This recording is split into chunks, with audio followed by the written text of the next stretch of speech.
La verdad es que se siente muy bonito siempre ser bien recibido por la iglesia.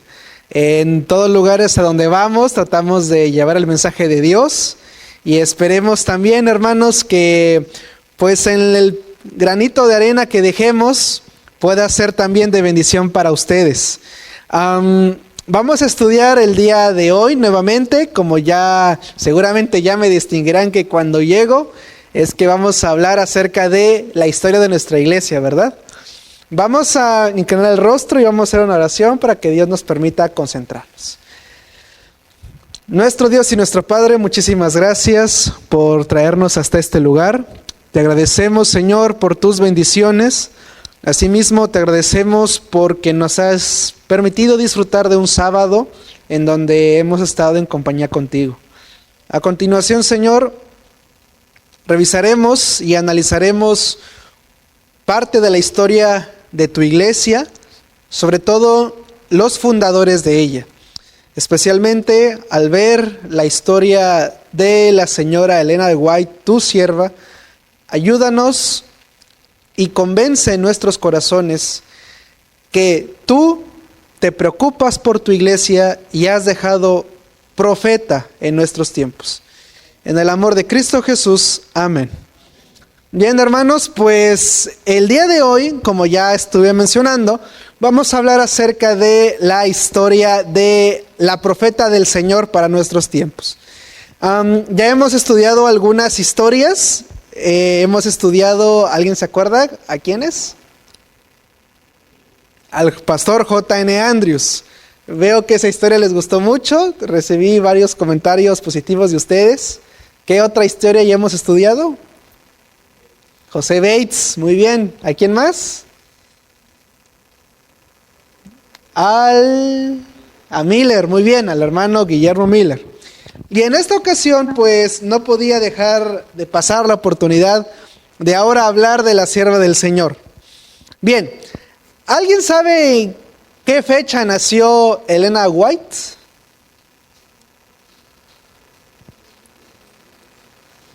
A lo mejor el año sí se lo saben. 1827. Concretamente la fecha de su nacimiento fue el 26 de noviembre de 1827. ¿Ok? Ella nació en Estados Unidos en un lugar llamado Portland, Maine. Portland, Maine. Ahí nació Elena White. Y resulta que ella tuvo 8 hermanas. Y ella fue la séptima de esas 8 hermanas. ¿Ok? Su familia fue grande. A su vez, su padre se llamó Roberto Harmon y su madre Eunice Gould. De ahí que su nombre original sea Elena Harmon Gould. El apellido White, ustedes saben, lo contrae cuando ella se casa con el pastor Jaime White. Pero el nombre original de Elena fue Elena Harmon Gould. Ese fue su nombre original. A su vez, ella vino de una herencia religiosa y como tal, su familia era metodista. No es nada de extrañar, muchos de nuestros pioneros fueron metodistas. De hecho, pues se dice que muchas de las ideas que nosotros tenemos, pues la traemos de la iglesia metodista. Por ejemplo, si usted abre un himnario metodista, muchísimos de los himnos que tienen ellos, también los tenemos nosotros. Si usted asiste a un culto metodista, va a notar que maneja casi la misma liturgia que nosotros, solamente que nosotros guardamos el sábado, ellos guardan el domingo, pero hasta tienen rincón infantil y todo en sus días de culto. Y es que pues muchos de los pioneros, hablándolo así, de la iglesia metodista, como lo fue John Wesley, pues nosotros heredamos muchísima de sus creencias, pero no es que sea directamente de ellos, sino como está en la Biblia y grandes pensadores metodistas, como lo fue Wesley, hablando de la salvación, pues nosotros también somos herederos de eso. Así fue la historia, así la marca. De ahí entonces, hermanos, que en 1836 ella tiene un accidente. Y ese accidente, creo que muchísimos han escuchado hablar de él. Ella regresaba a su casa de la escuela cuando una compañera lanza una piedra y le fractura el tabique de la nariz. De ahí entonces que ella, como tal, el diagnóstico médico que tenemos hoy en día fue que este accidente fue causa de una epilepsia en el lóbulo temporal. Es lo que podríamos decir que ella tuvo.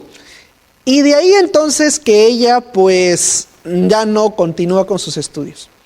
De hecho, cuando ustedes analicen el mayor dolor que ella tuvo en su vida, o más bien lo que ella más se culpaba o por lo que más se lamentaba, es de que ella nunca terminó sus estudios, sino que a partir de ese momento ya no fue a la escuela. Es más, ella redacta lo siguiente: aprendí la amarga lección que nuestra apariencia personal a menudo hace la diferencia del trato que uno recibe de la gente con quien se relaciona. Pero lo más amargo que tuve que afrontar fue la realidad de no poder continuar con mis estudios y no lograr una educación. Ella tuvo bastantes episodios donde por este accidente pues se desvanecía, estaba débil, y muchos aluden a que sus visiones pues fue precisamente de este incidente. Es que por esa razón ella tuvo visiones y decía que tenía revelaciones, pero en realidad solamente era una enfermedad. Muchos dicen que era eso. Sin embargo, vamos a ver que eso es refutado, ¿verdad?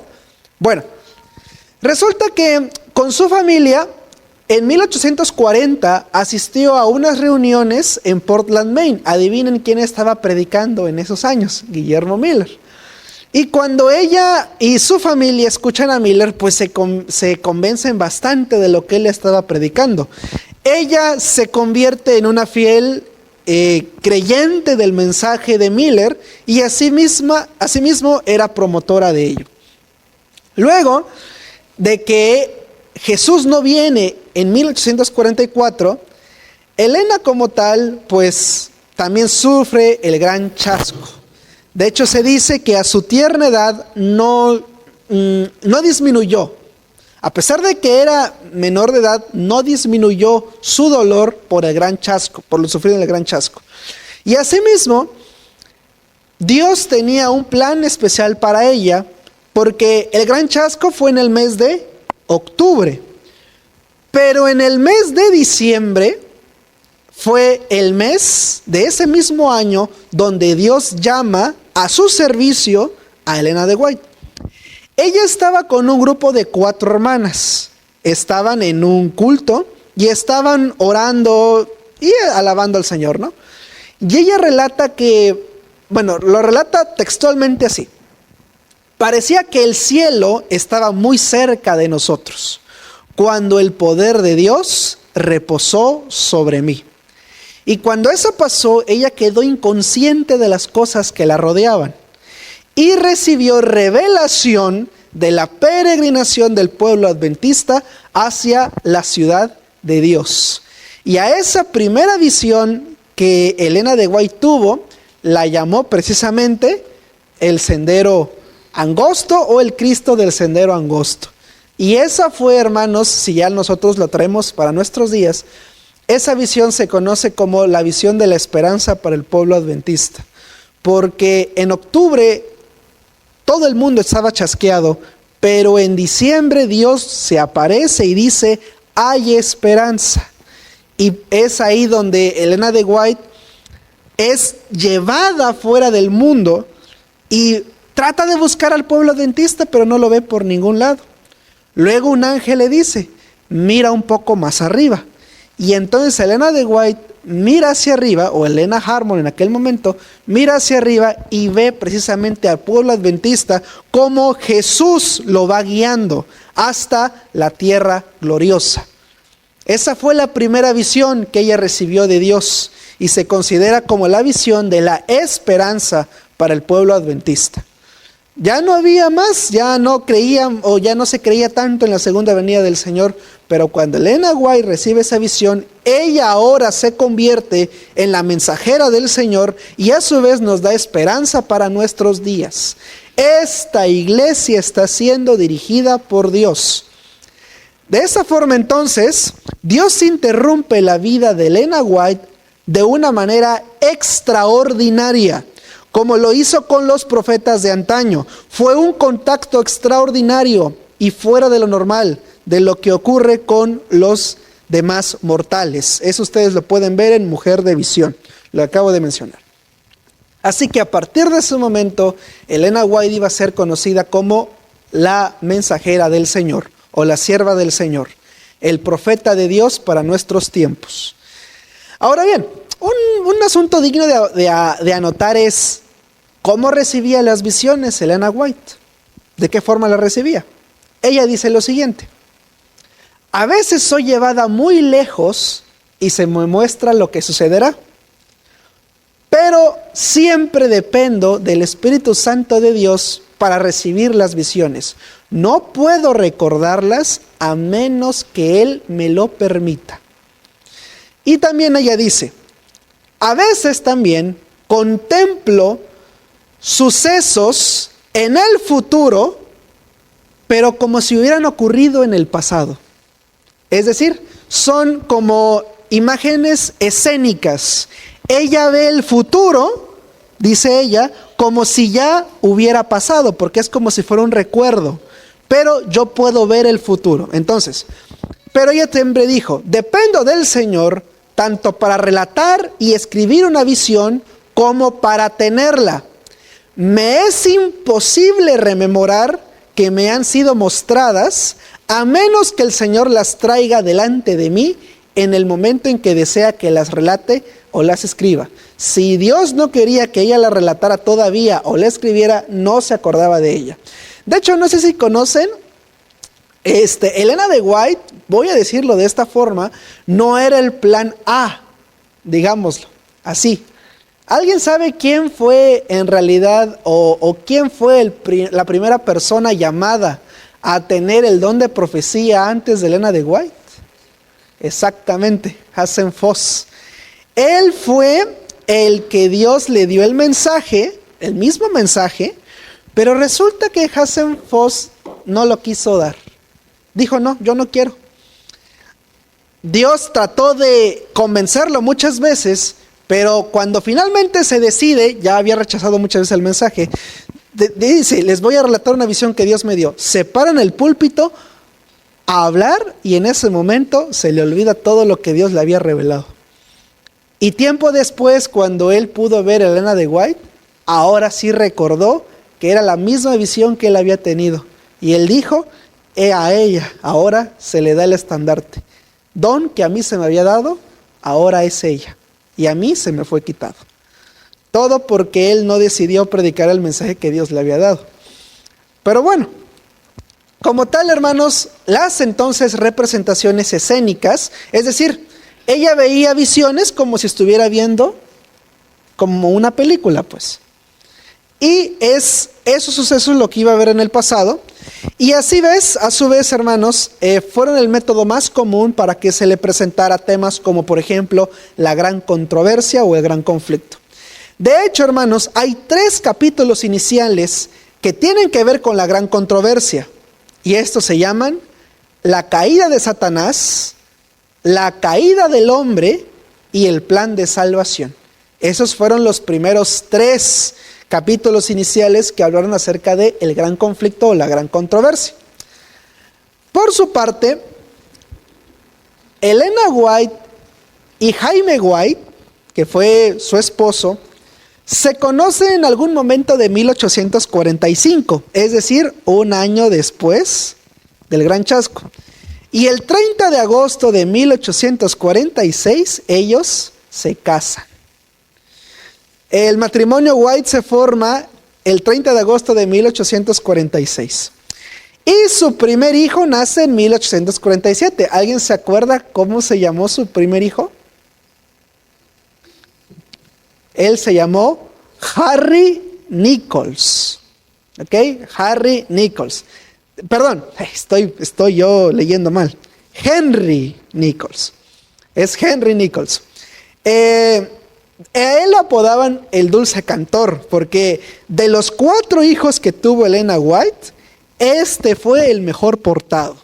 El hijo que todos los padres querían tener era ese. Cantaba muy bonito, entregado a Dios, casi no hacía travesuras.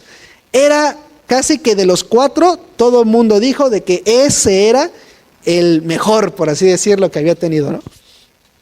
Y el matrimonio tuvo 4 hijos.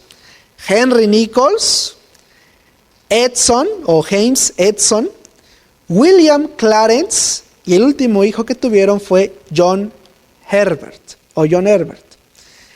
Lo que pasa es que el último hijo de Elena White no cumplió ni un año.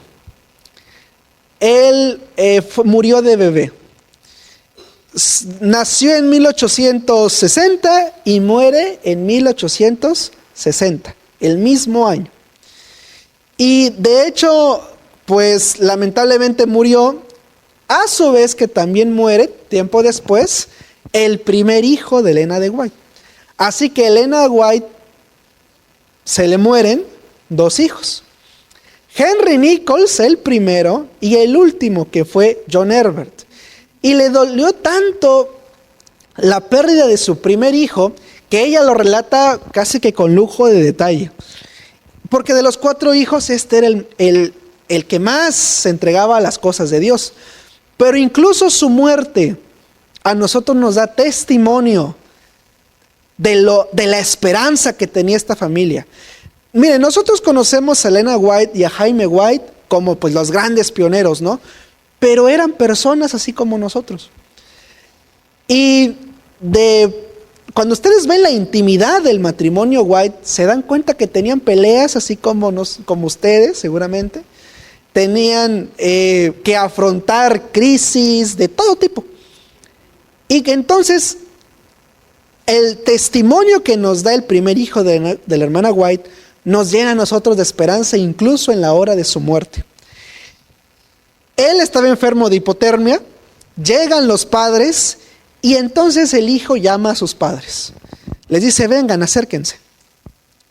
Y a su mamá le dice, prométeme mamá, que si muero, me llevarán a Battle Creek y me pondrán junto a mi hermanito John Herbert, para que los 2 nos podamos levantar juntos en la mañana de la resurrección. Y John Herbert, pues precisamente, había sido el 4.º hijo de Elena White, pero él muere. Y ahora está por morir su primer hijo. Era, por así decirlo, el hijo más bien portado de todos. Él también iba a morir. Y le dice, madre, te pido que me entierres precisamente con mi hermano. Madre, te encontraré en el cielo en la mañana de la resurrección, porque yo sé que tú también estarás allí. Luego entonces llamó por señas a sus hermanos, padres y amigos, y les dio a todos un beso de despedida. Después de lo cual, señaló hacia arriba y dijo, el cielo es tan dulce. Esas fueron sus últimas palabras. Y ya es ahí entonces donde él también muere. Y cuando muere su primer hijo entonces, Elena White lo que relata es, sentimos el golpe intensamente, pero Dios nos consoló en nuestra aflicción y con fe y valor continuamos con la obra que Él nos había asignado. Sintieron el golpe, pero Elena White y su esposo después de esto se vuelven aún más y se comprometen aún más con la misión de Dios. Ahora bien, ¿qué hay respecto a la obra de Elena White? Bueno, mis hermanos, Elena White es considerada una de las escritoras más traducidas de la historia, traducidas a más de 170 idiomas y dialectos. Entre sus asistentes literarios estaba Jaime White, William White, que fue su hijo, y varias secretarias. Durante su vida, hermanos, Ella llegó a leer más de 1,300 libros durante toda su vida y recibió más de 2,000 sueños y visiones que plasmó en más de 100,000 páginas. Ella escribió más de 100,000 páginas. Asimismo, hermanos, ella fue una oradora sobresaliente. Y a pesar de que tenía baja estatura, su voz era tan potente que podía hablar hasta en auditorios de 20,000 personas sin usar equipo de sonido. Ella hablaba con tal potencia que no importaba que hubieran miles de personas sin ocupar equipo de sonido, todas las personas la podían escuchar. Tenía una voz potente.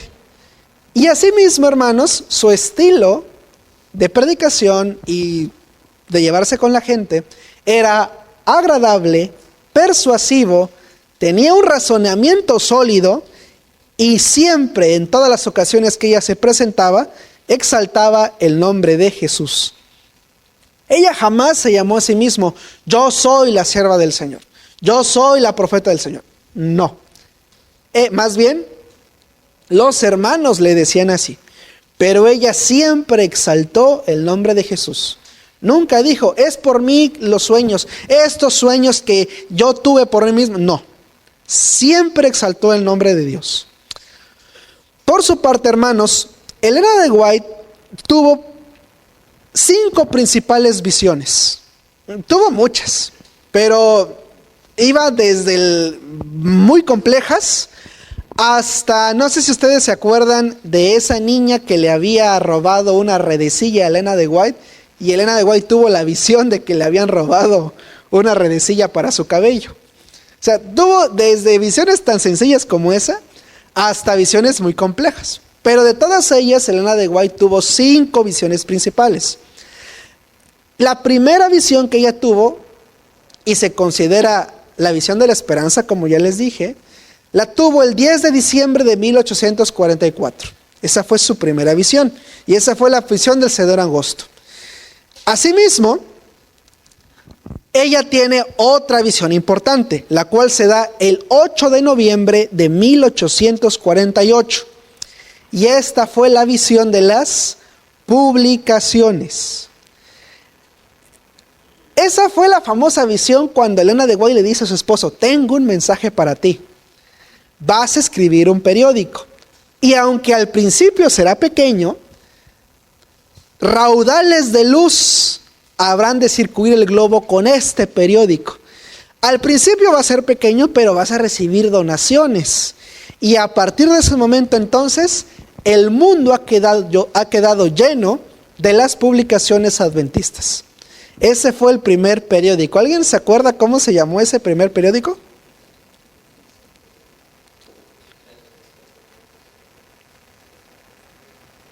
¿Alguien se acuerda?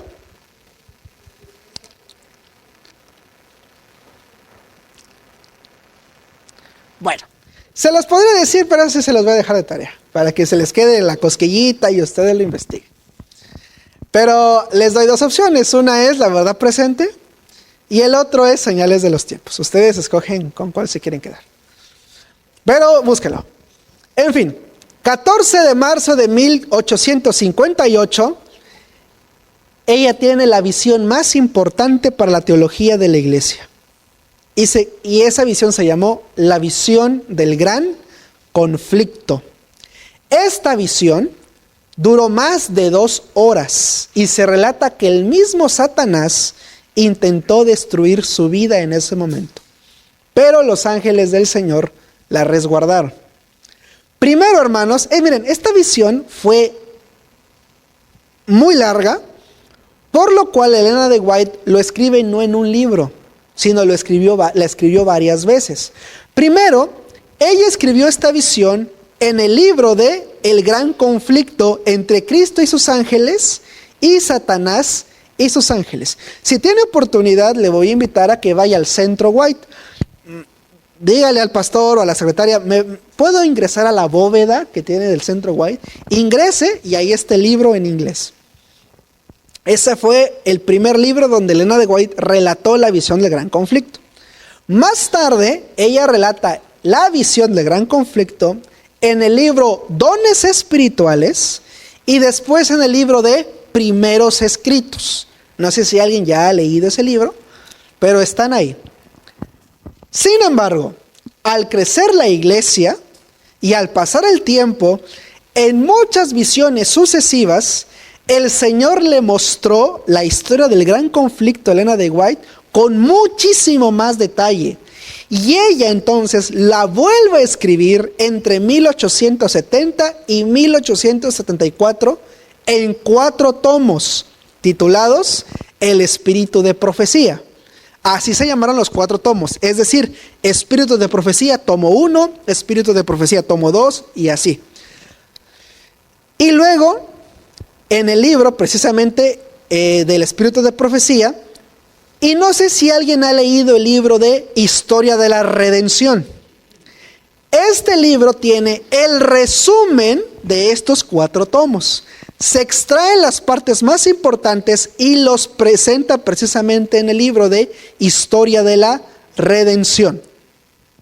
Este libro, ustedes saben que ha sido publicado en muchos idiomas y presenta ante mucha gente lo que ella vio en esas visiones de gran conflicto.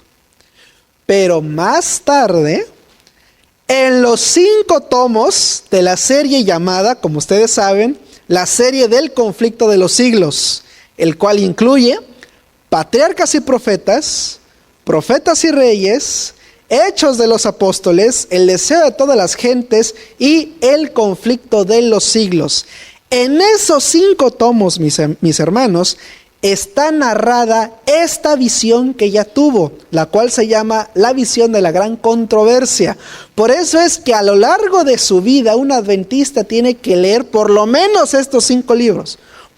Así digamos, ya no vas a leer todo, está bien, no leas los libros, pero por lo menos los 5. O sea, no vas a leer, ya decidiste no leer, ni modo, léete estos 5.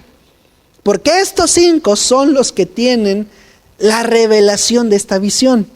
Entonces, es como un regalo que se nos da a nosotros. Esta serie también se conoce como la colección de oro o la colección de gran conflicto. Y si usted la tiene, bendito Dios, llegue y lo que va a hacer es estudiarla. Y si no la tiene, consígala.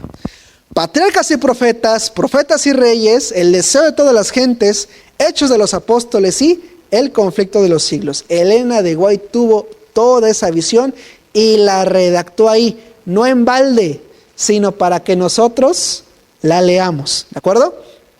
Así que aquí ella presenta con detalles minuciosos toda la historia del gran conflicto entre el bien y el mal. ¿Quiere usted saber la historia del bien y el mal? Está en esos 5 libros. Así que un adventista lo tiene que leer. Así que, ¿qué otra visión importante tuvo Elena de White? Bueno, esta es una de las más famosas y se dio el 6 de junio de 1863. ¿Alguien sabe de cuál estoy hablando? Exactamente. Yo sabía que por acá iba a venir la respuesta. La visión de la Reforma Pro Salud. ¿Ella qué escribió ahí? Vi que cuando abusamos de nuestras fuerzas, trabajamos en exceso y nos cansamos mucho, contraemos resfríos y en ocasiones estamos en peligro de que las enfermedades tomen un giro peligroso. No debemos dejarle a Dios el cuidado de nosotros para que vigile y cuide lo que nos ha dejado a nosotros para que vigilemos y cuidemos. No es seguro ni agrada a Dios que se violen las leyes de salud. Entonces, es ahí donde ella nos da a nosotros, es decir, Dios le dio a ella y ella lo compartió con nosotros, la visión de la salud. Que es importante, hermanos, cuidar nuestro cuerpo, porque es templo de Dios. Ahora, el 16 de agosto de 1865, precisamente, Jaime White sufre un ataque de parálisis.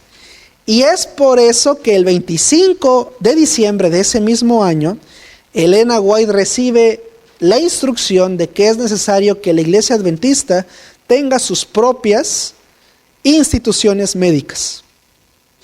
Eso lo tuvo el 16 de agosto de 25 de diciembre de 1865.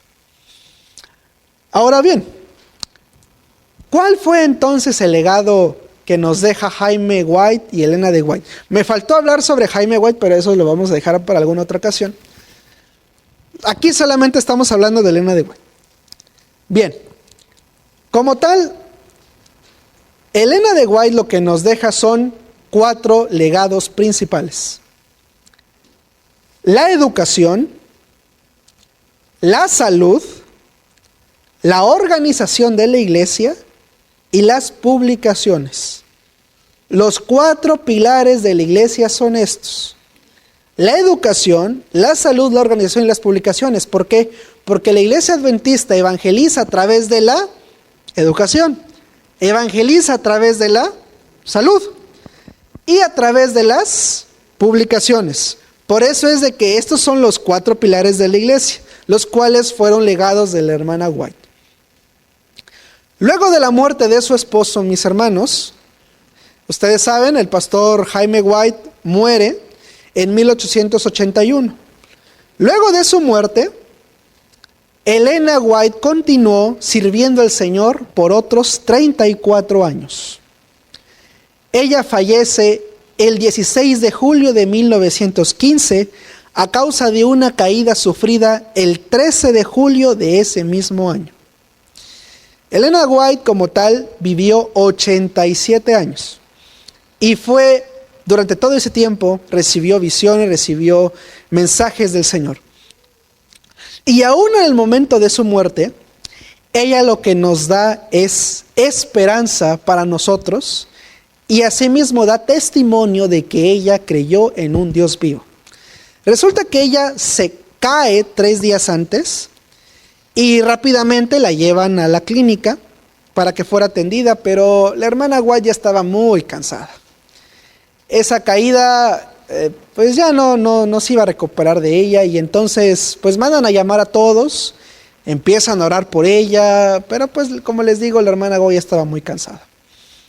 Y uno de sus últimos momentos fue entonces cuando ella, antes de morir, declara sus últimas palabras, las que fueron: yo sé en quién he creído. Así murió la sierva del Señor. Un legado de fe, un legado para nosotros y para nuestros tiempos, porque Elena de White fue la mensajera del Señor por más de 70 años. Un legado de fe para todos nosotros. Y sus libros ahí está, el legado ahí está para todas las personas que quieran leerlo, escudriñarlo, y que nos convenzamos todos nosotros, hermanos, de que por la voluntad de Dios, no por lo que hemos hecho nosotros, sino por la gracia y voluntad de Dios, Dios decidió que su profeta saliera de esta iglesia, porque es como el profeta el cual surgiera de todas las denominaciones que había en aquellos tiempos, porque en 1844 alrededor surgieron los mormones, los testigos de Jehová, el pentecostalismo moderno, el espiritismo, incluso la teoría de la evolución de Charles Darwin. Alrededor de esos años nació todas estas denominaciones. ¿Por qué? Pues porque el diablo sabía que el mensaje o la profecía de los 2300 días se iba precisamente a cumplir en ese año. Por eso se levantaron todos estos movimientos. Pero ¿qué es entonces lo que diferenció a Elena de White de los demás? Porque José Smith estaba, las hermanas Fox estaban muchos que se hacían llamar los profetas del Señor. Pero ¿cuál fue la diferencia? Que Elena White fue la única que habló de la profecía de los 2300 días. La única. Y de hecho ustedes pueden ver eso en sus libros primeros escritos. Así que, hermanos, el legado ahí está para todos aquellos que quieran leerlo. Estúdienla, léanla. No hagan que esté de balde ahí. Quieren estar preparados para estos tiempos, quieren tener esperanza, lean la Biblia, lean sus escritos, van a encontrar esperanza. Y como muchos de nosotros sabemos, ella escribió esas hermosas palabras que nos han dado esperanza a lo largo del tiempo. No tenemos nada que temer al futuro. a menos que olvidemos cómo Dios nos ha conducido y nos ha guiado en nuestra historia pasada.